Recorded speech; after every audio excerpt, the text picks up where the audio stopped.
Hello there, boys and girls. This is Persolaise with a slightly different video for you today because I would like to share with you some footage that I recorded a little while ago on a trip to Florence. As you can see, it was for the opening of a very special branch of Lush that opened in mid-November in Florence, mid-November 2019. What makes it special is that it is devoted entirely to perfume. You can just about make out, and you'll see in some of the other footage, that the shop is divided into two halves.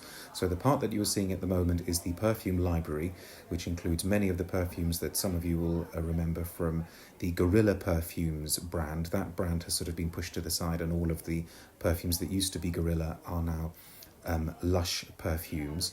There are a few that are exclusive to this Florence branch. You will get a glimpse of them in a few moments as well. And then you will also see that the other side of the shop features body sprays and has a completely different look, a completely different aesthetic, but equally interesting perfumes. So enjoy some of the footage. What you're also going to get at the very end of it is a few minutes of Mark Constantine, the co-founder of Lush, talking about how the concept for the two sides of the shop came about, a few of his personal thoughts on perfumery, how he got into perfumery, and also a few words from him on why the shop features a lot of perfume books and perfumery books. That's another thing that makes it quite interesting, the fact that you can go in there and buy lots of different perfume books, including the new Perfume In Search of Your Signature Scent by Neil Chapman. So enjoy the footage. Feel free to leave any comments or questions below. I'll try and answer some of the questions. I wish I could tell you more about the Florence exclusives, but I didn't get a chance to try them properly. Hopefully I'll get an opportunity to do so soon. But enjoy the video.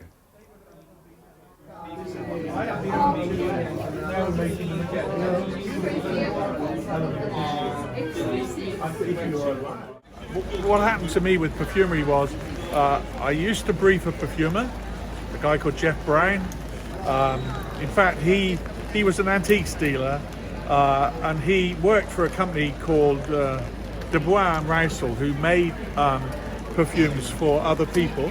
He left. It's very inconvenient for me because I had a very good relationship with him. This was for making products, for putting in products. The perfume's not, some finished, but not mostly putting in products. So I went and found him. He'd opened up a little antique shop in the lanes in Brighton, and I persuaded him to start a company. And so just from the bottom of there, he started a company, and he supplied me with what I required. So I would brief him. Sadly, he died of cancer. I then had the thing of either building up another relationship with another perfumer or learning perfumery myself. And to be honest, lovely though Jeff was, and we wouldn't want to speak ill of the dead, it was quite hard work briefing him, and the work wasn't always quite what I wanted, and he did make quite a lot of fuss while he was doing it. So I actually found it was a lot easier to learn perfumery myself and start to do perfumery.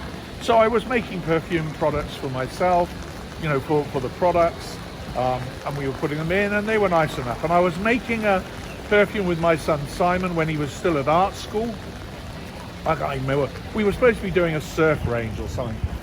And I did this perfume, and suddenly I was a little overcome, and I realized that this was how I wanted my father to smell.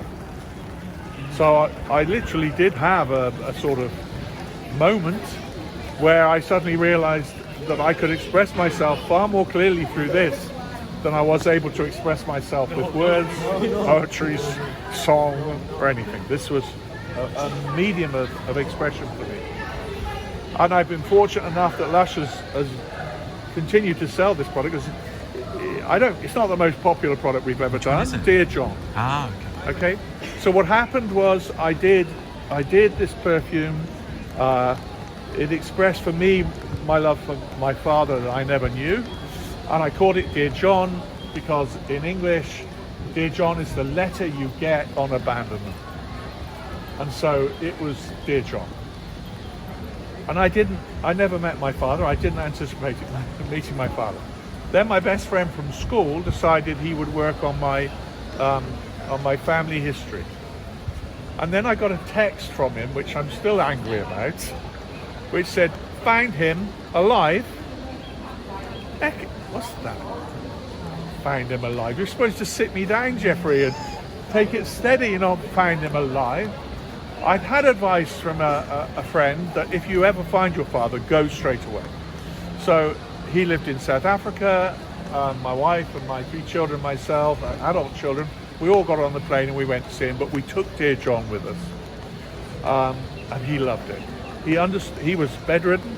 He understood the irony. He understood the perfume. He kept on wanting to smell it.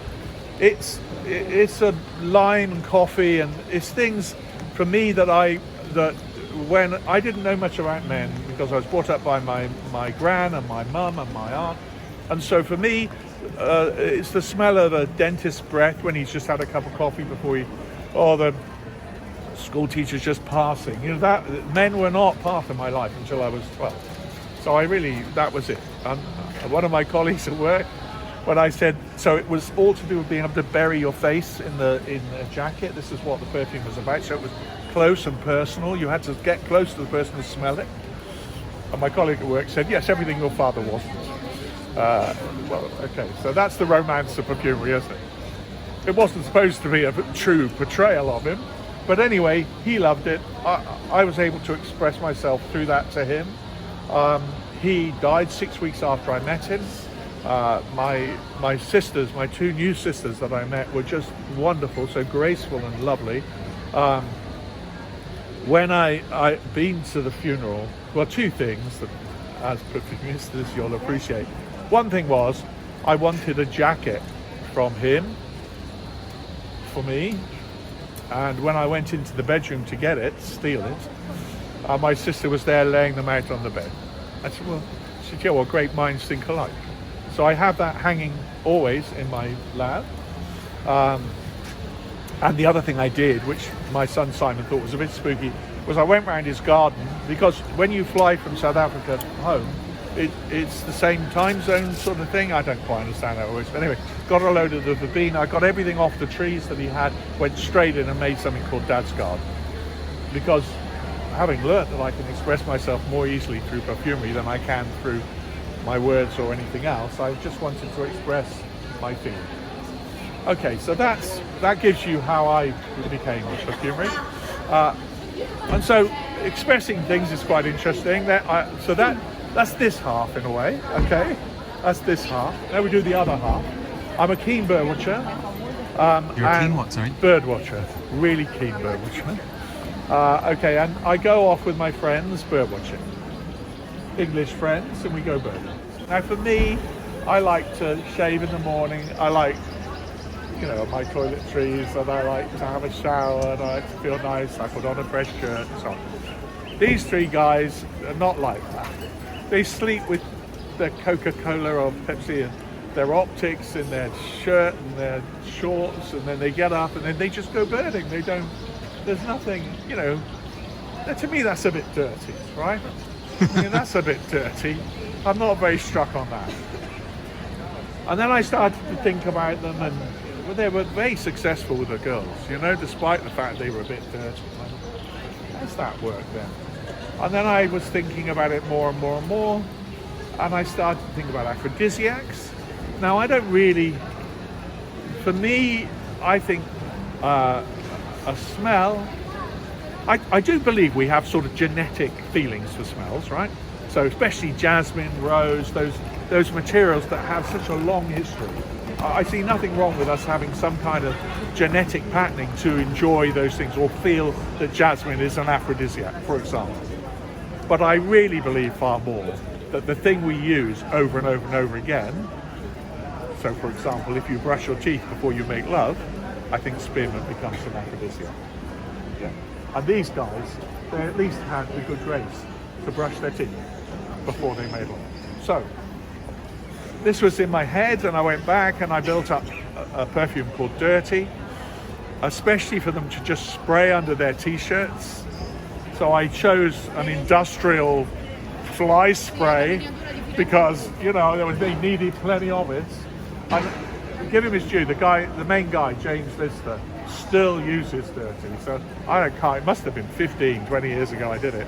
15, I think, maybe. And he's still using, can I have some more Dirty?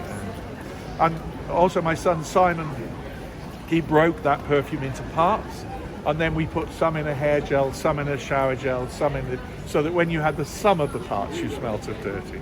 So, and I think that sums up having fun with perfumery. The books, well, they were books, you know, they're books I've read, books I've got, books we have in the lab.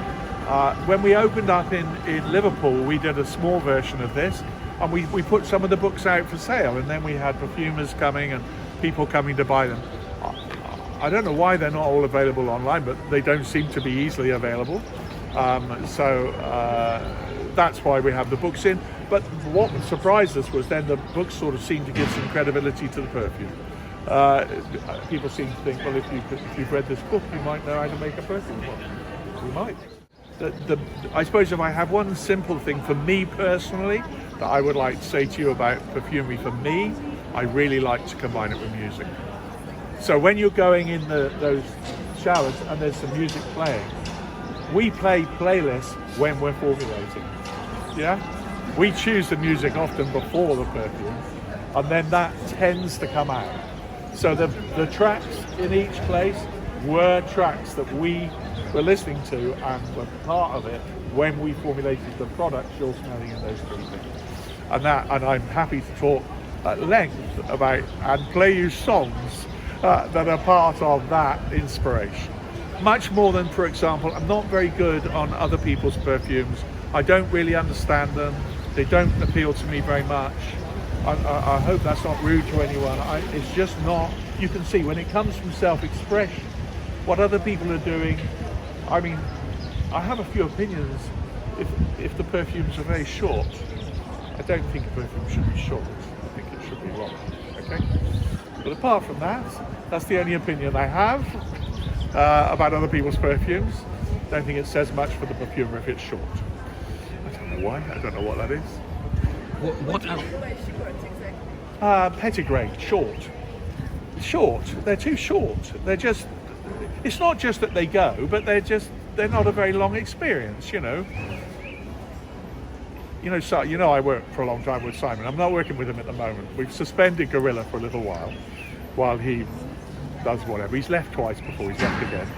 So, but he always says for me, Dad, it's always about sex with you. It's not about sex. I just don't think those perfumers that produce short perfumes are worth a date. And I have a few perfumes in mind. I can't explain it any other way. They're short. They don't have any. It's not that they're single notes. They can have several notes in a very short time, but they're not long. They're not. They have no elegance, I suppose. Yeah. As a company, what sort of brought you to the point where you've decided to open perfume-only shops? Because that's quite a big move. Well, I'm always worried it might be self-indulgence. Okay. But what made you decide this is the right time to be self-indulgent, if that's what it is? It's always the right time to be self-indulgent. Very good. That's part of perfumery, isn't it? That's okay. The whole thing. I don't know. I think we tried several times before. I do have an answer. You've met Rose already. Rose is the daughter of a school friend of mine, and she started to talk to me about perfumery in the Renaissance and how this was the basis of it all. I don't know, somehow she got me to think more and more about it. She was saying that when she's in there, it's like all her books and her things from her studies. You can talk to her more about that. But the whole fact that this was the basis of perfumery in the modern world, and where it all came from and the way it came, all that was very inspiring. So then, well, let's have a shop then there, and let's start there.